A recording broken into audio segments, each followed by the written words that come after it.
Me hago este lado para que los que están en la transmisión puedan ver el nacimiento. Estamos celebrando esta fiesta de la Sagrada Familia. Una fiesta muy hermosa que nos muestra que Dios quiso que su Hijo naciera en el seno de una familia. Porque eso es lo que Él quiso crear. Fíjense, desde el principio, Él creó un hombre y una mujer. O sea que su voluntad, desde el principio, era que todos los hombres naciéramos en el seno de una familia. Y es interesante lo que hoy vemos, porque nos muestra mucho lo que era la cultura judía en la época de Jesús. Lo que hemos escuchado en el Evangelio nos muestra esa cultura. Cómo ellos iban a Jerusalén, sobre todo para esta fiesta de Pascua. Posteriormente esa fiesta va a ser hecha en las casas, pero inicialmente se hacía en torno al templo de Jerusalén. Y se iba en familia. Y cuando hablamos en familia, no era solamente José, María y el niño Jesús. Eran todos los abuelos, los tíos, los primos. Era un gentío. Iban todos juntos en caravana, en peregrinación hacia Jerusalén. Y precisamente ellos van, celebran la fiesta, ni siquiera menciona mucho de la fiesta, solo dice que era la fiesta de Pascua. Y después de haberla celebrado, retornan a su pueblo. Pero se les pierde el niño. ¿Por qué se les pierde? En primer lugar, cuando vas en tu familia, tú sabes que un niño va acompañado, nunca va solo, va en familia. Entonces, resulta que en aquella época las mujeres iban por un lado y los varones iban por otro. Generalmente porque a las mujeres se les facilitaba un medio de transporte, generalmente un burrito o algo, donde ellas llevaban algunas cosas que iban a utilizar en la fiesta. Iban cargadas con eso. En cambio, los varones iban aparte, caminando. Entonces, muchas veces, las mujeres iban por la vía principal, donde podían ir tranquilamente con sus burritos y con sus animales que llevaban. En cambio, los varones cogían atajos por el camino, por la montaña, se metían por un lado, por otro, para poder ir avanzando más rápido y no tener que ir corriendo con los animales, ¿verdad? Entonces, el niño podía ir con los varones, porque ya tenía 12 años, era indicado que fuera con los varones, porque era un varoncito, el niño Jesús. Y posiblemente María pensaba, cuando iba con las mujeres, no ve al niño, dice, bueno, seguro se fue con José, ya se siente grandecito, ya se va con los hombres. En cambio, José también ve por dos lados de que no está Jesús con los varones y podía pensar, bueno, seguro el niño se fue con su mamá porque él siempre estaba acostumbrado a andar con ella y no le extrañó nada que se fuera con la mamá. Entonces, cuando llegan y se encuentran, la sorpresa que no está el niño por ninguna parte. Preguntan con los miembros de la familia y no lo encuentran. Tienen ellos que regresarse ellos solitos, los dos, a buscar al niño a Jerusalén. Es interesante porque cuando llegan al templo, lo encuentran sentado en medio de los maestros. Es un detalle interesante, porque significa que él está sentado como maestro. En aquella época, la época antigua, no es como ahora. Ahora los niños se sientan y el maestro está de pie. Antiguamente, el maestro se sentaba y los discípulos estaban de pie ante el maestro, escuchando. Porque obviamente, generalmente el maestro era una persona mayor y los discípulos eran más jóvenes. Entonces ellos podían estar de pie y el maestro tenía que sentarse. Pero en este caso es el niño Jesús sentado entre los maestros del templo, ¿verdad? Entre los maestros de la ley, que están ahí haciéndole preguntas, y él también les hace preguntas. O sea, hay un diálogo de tú a tú entre ellos. Ellos se quedan sorprendidos, les preguntan, ¿por qué ha hecho eso? Entonces les dice, ¿y por qué se sorprenden tanto? Si ustedes saben que yo tengo que estar en las cosas de mi padre. O sea, ¿por qué? ¿Cuál era la costumbre? Mi niño, cuando era pequeño, estaba siempre con la mamá. Entonces, cuando ya cumplía los 12 años, lo pasan al papá. Esa era la costumbre de aquella época. ¿Por qué? Porque un niño pequeño, la mamá lo controla.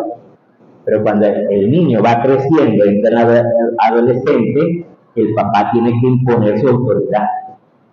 Y entonces tiene que pasar a estar al lado del papá, quiera o no quiera, esa era la costumbre. Entonces le dice, pero si yo estoy haciendo nuestra costumbre, estoy con mi papá, estoy con Dios, es mi padre, y ustedes lo saben bien, que Dios es mi padre. Sin embargo, él les obedeció y se fue con ellos. Esto nos muestra una cosa, hermanos. Cómo Dios quiere que se formen los hijos. Los hijos no son de los padres, los hijos son de Dios. Y los padres, la misión que tienen es llevar a sus hijos a Dios. Eso es lo más importante. Y eso es lo que nos muestra hoy esta fiesta. Estamos viendo en esta fiesta cómo ellos van en peregrinación a celebrar esa fiesta de la Pascua en Jerusalén.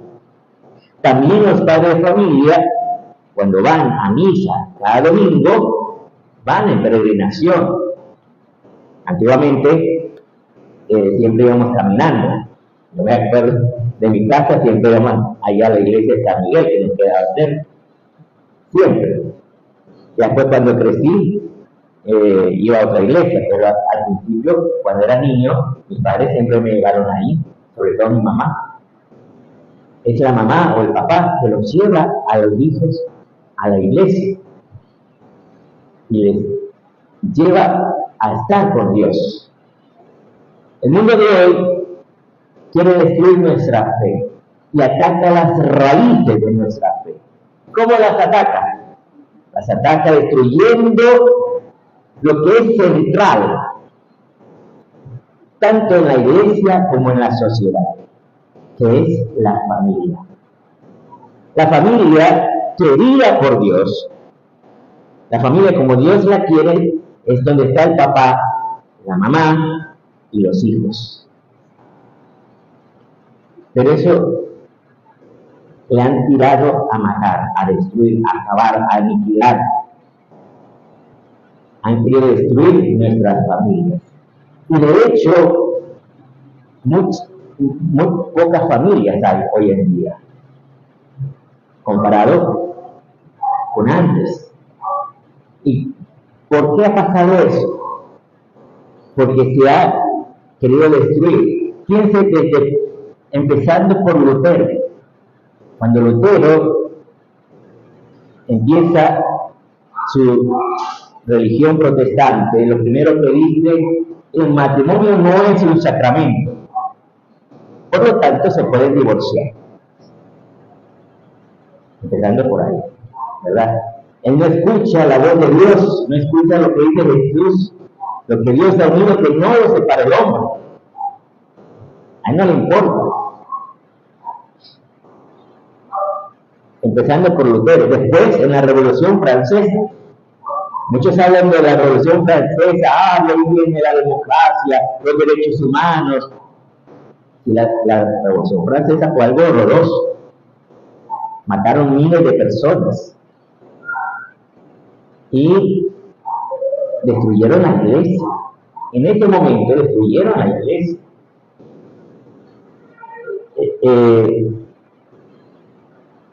Dijeron que ya no existía más ni la ley de Dios ni la ley de la iglesia, por lo tanto no había matrimonio eclesiástico. No era válido el matrimonio eclesiástico, solo el matrimonio civil. Y al haber matrimonio civil se podía la gente divorciar, ¿verdad? Ahí van destruyendo las raíces de nuestra fe. Después se restituyó la iglesia, aunque Napoleón restituyó la iglesia, él nunca se casó por la iglesia, solo se casó por lo civil. Y después él podía hacer lo que quería. En esto vemos lo que los obispos de España han enseñado sobre esto de la familia, cómo se le ha venido destruyendo con 4 rupturas que se ha venido haciendo a la sexualidad.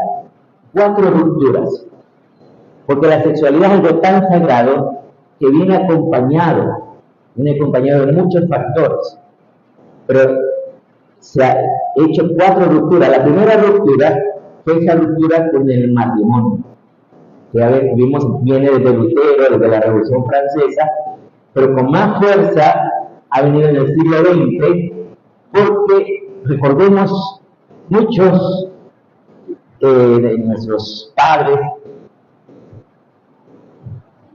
incluso personas que conocemos, ¿qué le han dicho a los jóvenes? ¿Qué le han dicho a los jóvenes? Ni se te ocurra casarte, ni se te ocurra casarte. Más bien,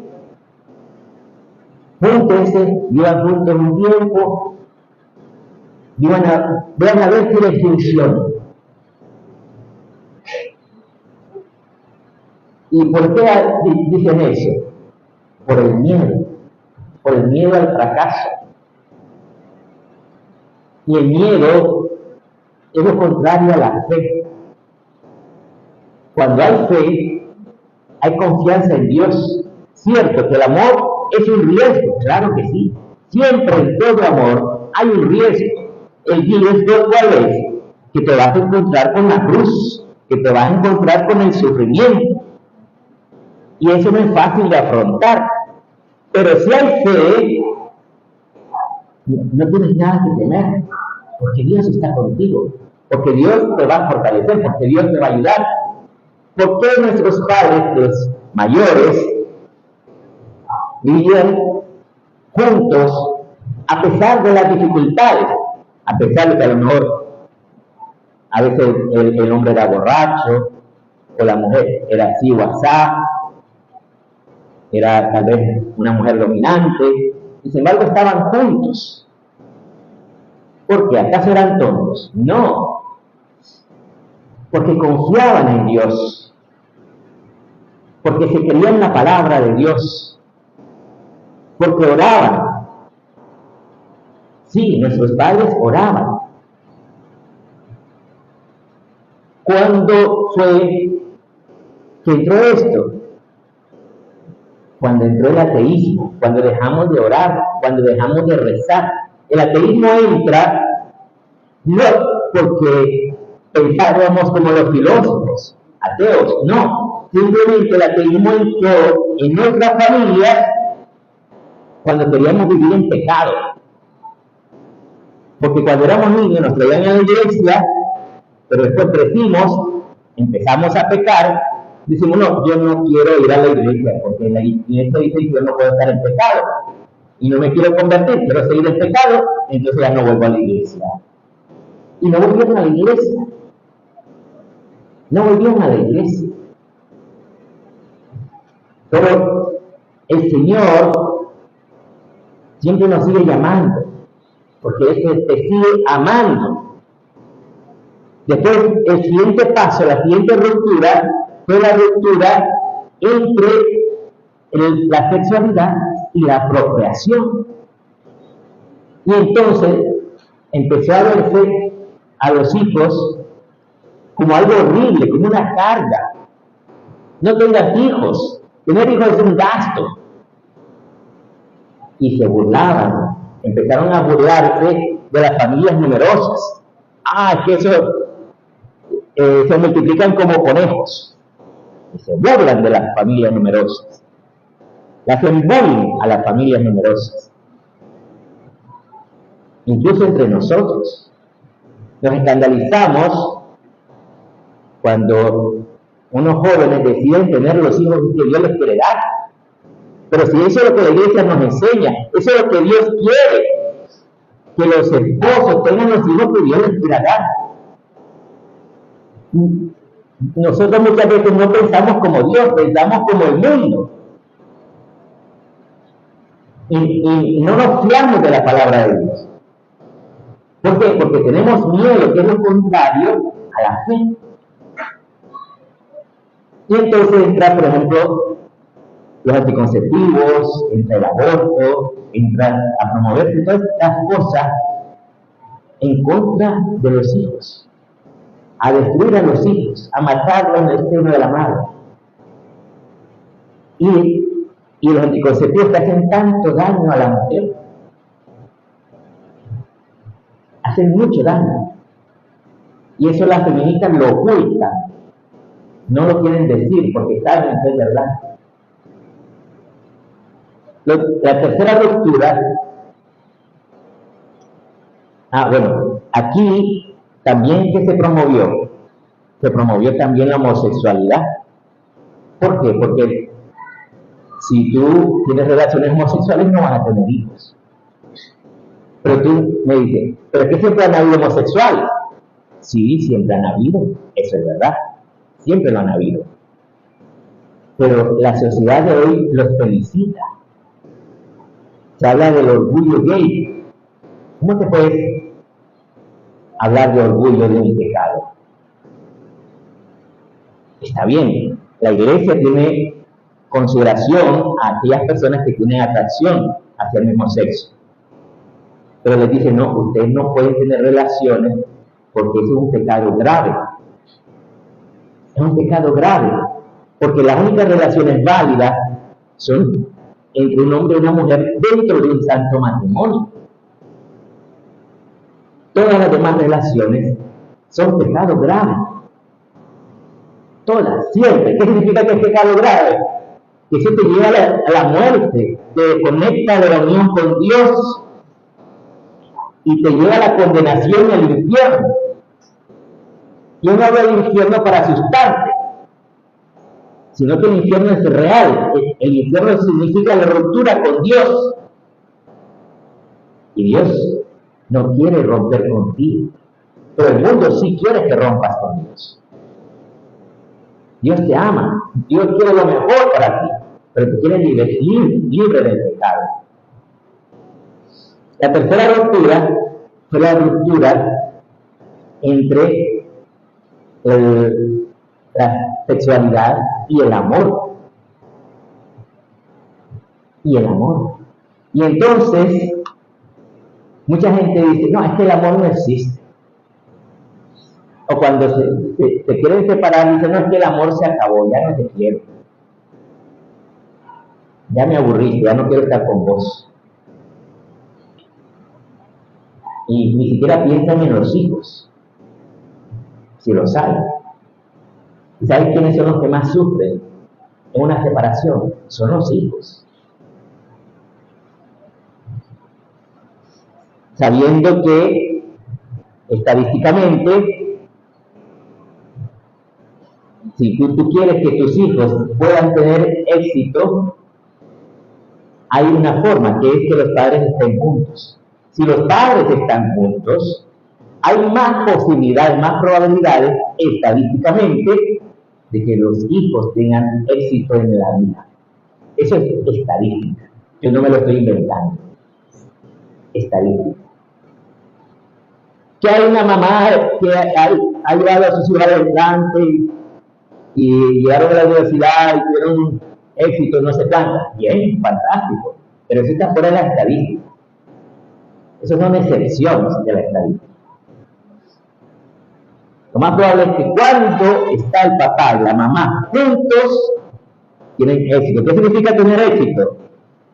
Que pueden llevar una carrera adelante, pueden graduarse, puedan trabajar en su profesión, puedan establecer una familia, puedan tener sus propios hijos y ser felices. Ser felices, ¿qué significa? No significa no tener sufrimiento, sino poder amar a la persona amada que está a su lado y llevarla al cielo, ir caminando al cielo, juntos en un santo matrimonio. Pues esto, hermanos, esto es lo que el mundo quiere destruir. Por eso ha promovido algo para romper la idea de que la sexualidad está unida al amor. Así que pensar que la sexualidad es solo para el placer. Y entonces se ha promovido, por ejemplo, la pornografía. Porque la pornografía te esclaviza, te lleva al pecado de la impureza. Y después, muchos de los que son esclavos de la pornografía han llegado a ser incluso violadores, a hacer daño a otras personas, a pensar que la sexualidad es solo para el placer, entonces voy a seducir a alguien para pasar un rato y punto. Y no me interesa para nada una responsabilidad. Pues fíjense que esto no es fruto del patriarcado, esto es fruto del pecado. El patriarcado es lo que hizo José con María, proteger a María. Eso es el patriarcado. Lo contrario al patriarcado es la destrucción de la mujer. Por eso necesitamos formar familias cristianas. Pero hay que hablar de una cuarta ruptura, dicen los obispos españoles. La cuarta ruptura es la ruptura entre la sexualidad y la identidad. Ya no se sabe qué es ser hombre o qué es ser mujer. Se quiere que los hombres sean como afeminados, que no muestren su masculinidad. Cierto, ser hombre no significa ser un bestia salvaje, sino significa ser una persona recta, una persona que puede mantenerse en sus convicciones, no que se lo lleva así de un lado a otro como veleta. Una persona firme en la fe. Eso es un varón que pueda orar, que pueda tener la valentía de querer formar una familia cristiana.